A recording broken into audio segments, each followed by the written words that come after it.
Ebevele kwesithathu amadoda asixhenxe atyholwa ngokubulala umfana wase-Extension 4 eWhittlesea ogama linguSibusiso Vetile.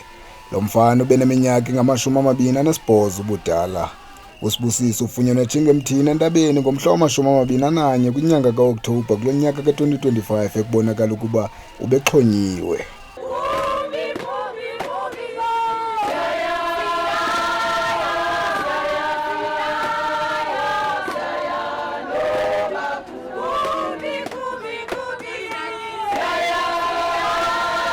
Obethethela usapho uthi ngezolo bebebiziwe komnye wabarhanelwe kutyholo ukuba uthengisa iziyobisi ekubonakala ukuba uSibusiso bemthengisela kwaze kwalahleka imali sisixa sama-240 eerandi ekutyholo ukuba ibiwe nguSibusiso. Uthi bafike bethwa ityiswa nangombane. Qale ngalaa mini sasibizwa phaa kulaa ndlu le wayebotshelelwe kuyo kuthiwa ube yi-240. Xa sifika kulaa ndlu esibiza laa tata uba masizongqina le ndaba ye-240 safika ebotshelelwe ngeentambo kolayitwe nomagayizi intambombane. Xa sifika phaa ubethwa ngeempama sibuzwa nge-240 le thina singayazi uba iphi i-240. Sasixela thina siyazi i-240. Ayo sithi laa mntu hayi ke ubhethe uba i-240 le ayithathileyo ngesebenzise kwizinto zasendlini.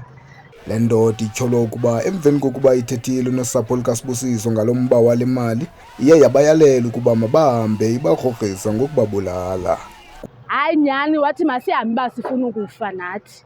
Sahamba ke thina ke. Uthe ke ngosuku olulandelayo babizwa kusithiwa uSibusiso ubonwe exhonyiwe entabeni. Uthi amapolisa afumana wamnye waza lowo waxela abanye kubonakala ukuba la madoda asixhenxe aye ambetha uSibusiso bamtyisa nangombane bayokumxhoma kwintaba yase-Extension 4. Ngemini elandelayo sikhwazwa entabeni kuthiwa nanku umntu ubotshiwe entabeni uxhonyiwe entabeni. Xa sifika entabeni ngulo mntu ebebethwa ubhuti wam uyabethwa uxhonyiwe entabeni sefile ubulewe. Xa sifika phaa entabeni hayi nyhani lo mntu kubizwa amapolisa kwehliwe kuziwe naye. Kufunyanwa abantu benze le nto, kufunyanwa oyi-1. Lo oyi-1 uchaza bonke abantu bebekhona kule nto yenzekileyo. Baye bethetha ke sitofu uba kwenzeke ntoni. Xa bethetha ke uba kwenzeke ntoni bayathetha uba hayi laa mntu ubethiwe watshowukhwa wathwani izinto ezizinintsi bezenziwa phaa. Nyhani ke bafunyanwa ke abantu. Utho yena nqevu lo weziyobisi akazange afunyanwe ngaloo mini wayotshona entabeni kwathi kubi ngalo yomthetho inde wayokufunyanwa ezihambele edolophini eWhittlesea. Ubhosi lo wabo wabaleka.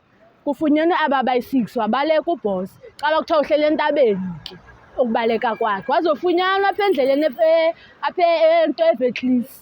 Xa efunyanwa eVetlisa wabanjwa ngamapolisa. Wabanjwa ke kwabe kuthiwa sixelele uba ubanjiwe.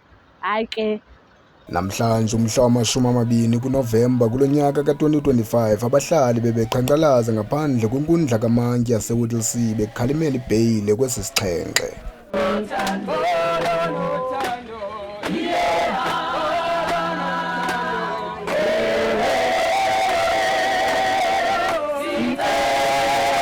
Abahlali babonakalisa inkxalabo besithi abakhuselekanga ukuba barhanelwa bangakhululwa kuba begrogriswa ngokubulawa. Nyhani namhlanje sizotoyitela loo nto uba bangafumani ibheyile, asifuni ibheyile yabo because babulele umntu. Xa bengafinabo basithembisa uba sizawufa sonke aba bakhoyo apha sizotoyitoya nje namhlanje.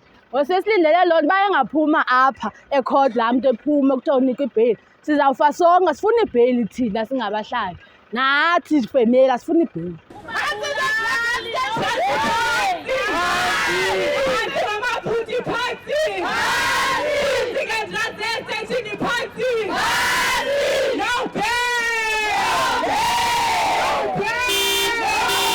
Masikrole umgca ke kwezeli nqaku ze sikhongozele ezilandelayo kwixa elizayo. Kukwanele wakwaMtuba kwiindaba zeWhittlesea TV eWhittlesea edolophini. Whittlesea TV, the pride of Whittlesea.